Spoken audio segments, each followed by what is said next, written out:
So about a year ago today, I was given this knife that I bought from a friend. It's a long story in of itself, how I even was able to acquire this, but basically I bought this because I was working on a project in which I had always wanted a first blood knife, but the official licensed one was a little too expensive for me at the time.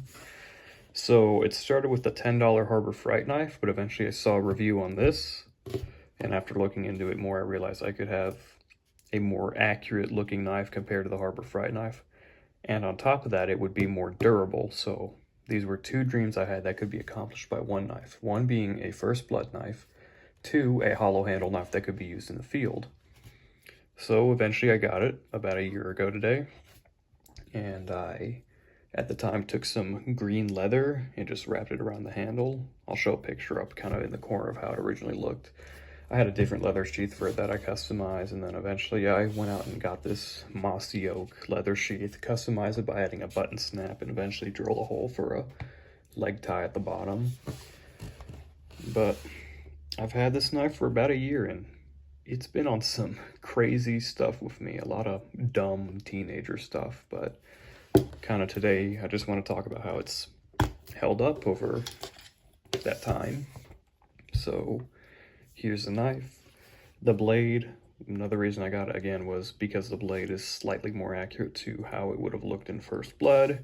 It's not 100% accurate, but it has that Rambo feel to it. So I recently added dark green paracord to it. This is probably the most accurate I have ever had this knife look, because this is like the perfect shade of green.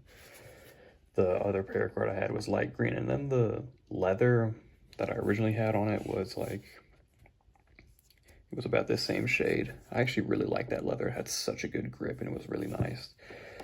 But yeah, let's see how, because I've never sharpened this knife, so let's see how the edge has been after a year of use.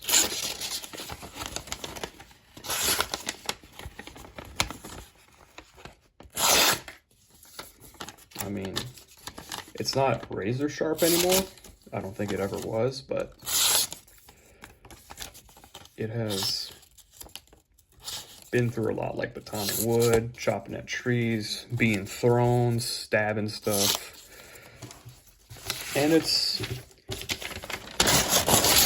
decently sharp. I may get someone to professionally touch it up, because even though I'm practicing sharpening, this knife is so sentimental, I kind of want it to be professionally touched up. The only complaint I really have is that it's kind of heavy. It's not like heavy to where it's impossible to use. It's just this butt cap at the end is like half the knife's weight. Like when you remove this, there's a significant drop in weight.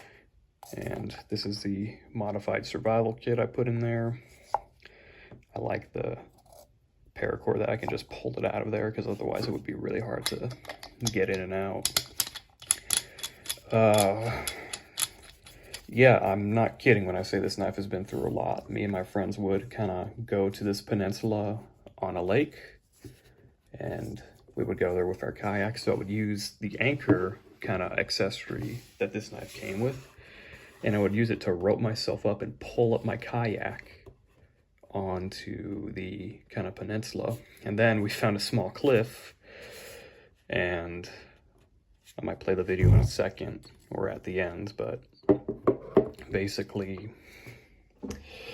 there was this cliff, it was a small cliff, and there was this tree, and I had these grapple hooks, so I wrapped it around the tree with the sheath, of course, because I'm not an idiot, and I went down the cliff. And you know, this is so dumb. I didn't have any like proper rappelling rope or climbing rope, so I used paracord that I brought with me, and it worked.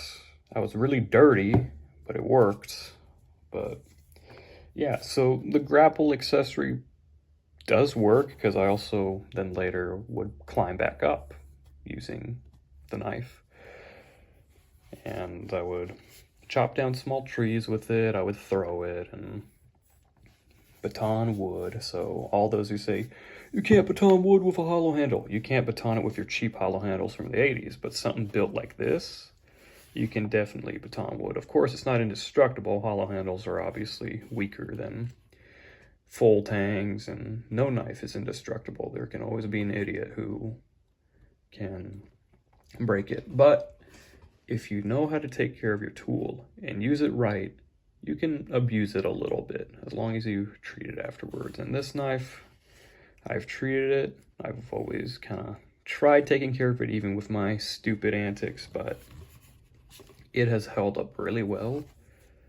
And I continue to customize it to this day. I think with this, I'm satisfied. I might try to get more accurate, kind of thinner paracord around it, but I'm happy with how this knife has turned out. This was a childhood dream come to life, a first blood Rambo knife. Eventually, I plan to pick up an official one, but that official one will be more of a wall hanger because whenever I go out to the woods, I can always rely on this thing to back me up. So I'm Bladelore. This was a short video. Happy 43 years to Rambo First Blood. I'm a day late to that, but whatever. And God bless you guys, and thank you for sticking around to this channel and listen to me rant about kind of the knife that kicked off my YouTube channel. So take care and God bless.